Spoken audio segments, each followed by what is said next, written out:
एक तरफ बिहार में जातीय जनगणना का रिपोर्ट आने के बाद आम लोगों में, नेताओं में घमासान मचा हुआ है और दूसरी तरफ सोशल मीडिया पर मनीष कश्यप का एक पुराना वीडियो वायरल हो रहा है, जिसमें मनीष कश्यप बताते हैं कि बिहार में जब जातीय जनगणना हो जाएगी, इसका रिपोर्ट कार्ड बाहर आएगा, तो बिहार अलग-अलग टुकड़ों में बटेगा, अलग-अलग भागों में बटेगा और आपस में ही एक अलग मारामारी शुरू होगी।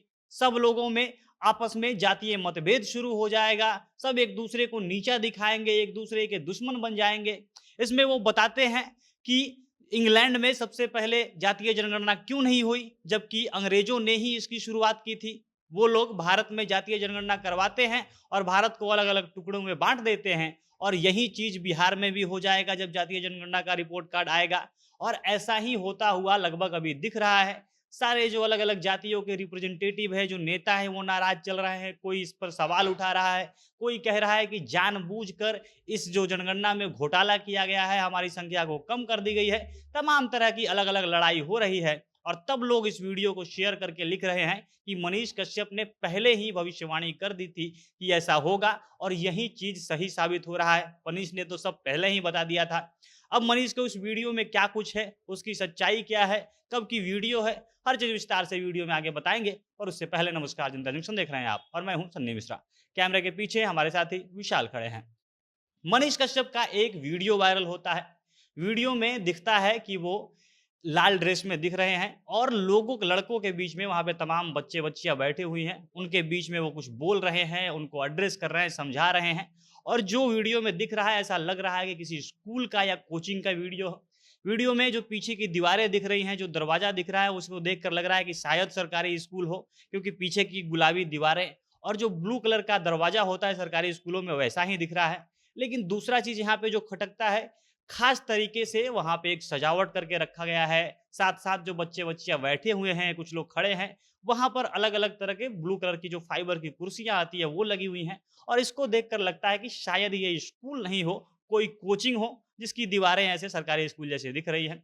अब बहरहाल उस वीडियो पे आते हैं, तो वीडियो में दिखता है कि अलग-अलग जाति धर्मों के, अलग-अलग कम्युनिटी के जो लड़के-लड़कियाँ हैं, सब लोग बैठे हुए हैं। अब ऐसा ऐसे इसलिए कहा जा सकता है क्योंकि उसमें बुर्के में बैठी हुई लड़कियाँ दिख रही हैं, अलग-अलग लड़के-लड़कियाँ दिख रहे हैं। इसका मतलब कि एक ही धर्म के या खास जाति के, खास कम्युनिटी के लोग नहीं हैं। कोचिंग में जैसे हर जाति के बच्चे पढ़ने आते हैं, वैसे वो बैठे हुए हैं। अब मनीष इसमें समझाते हैं कि पहली बार जनगणना कहाँ हुआ था, जातीय जनगणना पहली बार कहाँ हुआ था। वो सब लड़कियों से और सब बच्चों से सवाल पूछते हैं। उधर से कोई जवाब नहीं आता है।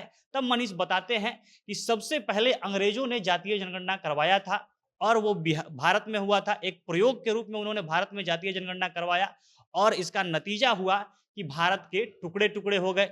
वो बच्चों से सवाल पूछते हैं कि अगर जातीय जनगणना से कुछ फ़ायदा होने वाला रहता, तो सबसे पहले अंग्रेज इसे अपने देश में करवाते, इसका फ़ायदा अपने देश में करवा कर उठाते। लेकिन उन्होंने भारत में करवाया क्योंकि उनको पता था कि जातीय जनगणना से कभी कोई फ़ायदा नहीं हो सकता है, बल्कि ये किसी देश को, किसी राज्य को बाँटने में काम आएगा। उन्होंने जातीय जनगणना करवाया और उसके बाद भारत के टुकड़े-टुकड़े हो गए और इसका नतीजा हुआ कि भारत अभी तक पिछड़ा रह गया है, भारत आगे नहीं बढ़ पाया है। वो बच्चों से पूछते हैं कि हम लोग तो सपना देखते हैं कि हम अमेरिका बन जाएँ, चीन बन जाएँ, जापान बन जाएँ, फ्रांस बन जाए। इन देशों का हम नाम लेते हैं, बस सपना सजाते हैं, लेकिन इन देशों के जैसा बन नहीं पाते हैं और इसके पीछे का कारण यही है कि हम लोग जाति धर्म में बँटे और ये अंग्रेज़ों द्वारा जातीय जनगणना जो किया गया, उसके बाद से शुरू हुआ और इसी का दंश अभी तक हम लोग झेल रहे हैं।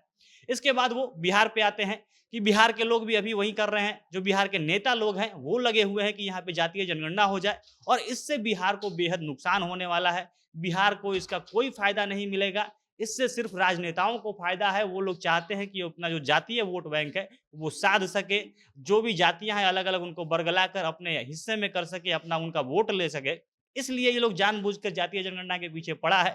वो कहते हैं कि एक तरफ देश में डीआरडीओ, इसरो ये लोग नया-नया रिसर्च कर रहे हैं, नई-नई चीज़ें तलाश रहे हैं। बिहार से बाहर जो दूसरे राज्य हैं, वो लोग आगे बढ़ रहे हैं, उनमें विकास हो रहा है। लेकिन बिहार के अंदर जातीय जनगणना होगा और जब इसका रिपोर्ट आएगा, तो जैसा उस समय देश में हुआ था कि अलग-अलग जातियों में, अलग-अलग टुकड़ों में भारत बँटा था, यही हाल बिहार में भी होगा। यहाँ पे भी बँटवारा होगा, लोग अलग-अलग खेमों में बँट जाएँगे और अभी जब से जातीय जनगणना का रिपोर्ट कार्ड बाहर आया है, तब से यही होता हो शुरू हुआ है। सब लोग अलग-अलग खेमे में बँटे हैं, अलग-अलग खेमेबाज़ी शुरू हुई है। जो जिस जाति का है, सबका अलग-अलग खेमा नज़र आ रहा है। सब एक-दूसरे पे कीचड़ उछाल रहे हैं, एक-दूसरे पर सवाल उठा रहे हैं। इस जातीय जनगणना में गड़बड़ी हुई है, इसका जाति की संख्या बढ़ा दी गई है, कोई कह रहा है हमारी जाति की संख्या घटा दी गई है और एक अलग तरीके का घमासान, एक अलग तरह का युद्ध अभी बिहार में मचा हुआ है। बाकी अभी जो इस वीडियो जो वायरल हो रहा है, इसमें मनीष ने जो कुछ भी कहा है, वो सही में अभी बिहार में हो रहा है। तो लोग कह रहे हैं कि मनीष कश्यप के लोग भले गलत बोले, उसको यूट्यूबर बोलें, उसके बोलने के अंदाज पे सवाल उठाए, लेकिन उसने जो बातें कही थी, वो सही है और उसकी बातें, उसकी भविष्यवाणी अभी सही साबित हो रही है। बाकी आपने भी अगर वीडियो देखा है ये, तो आपको क्या लगता है मनीष ने जो कहा है, उससे आप सहमत हैं, असहमत हैं? अपनी प्रतिक्रिया कमेंट बॉक्स में बताइएगा। जनता जंक्शन देख रहे थे आप, बहुत-बहुत धन्यवाद।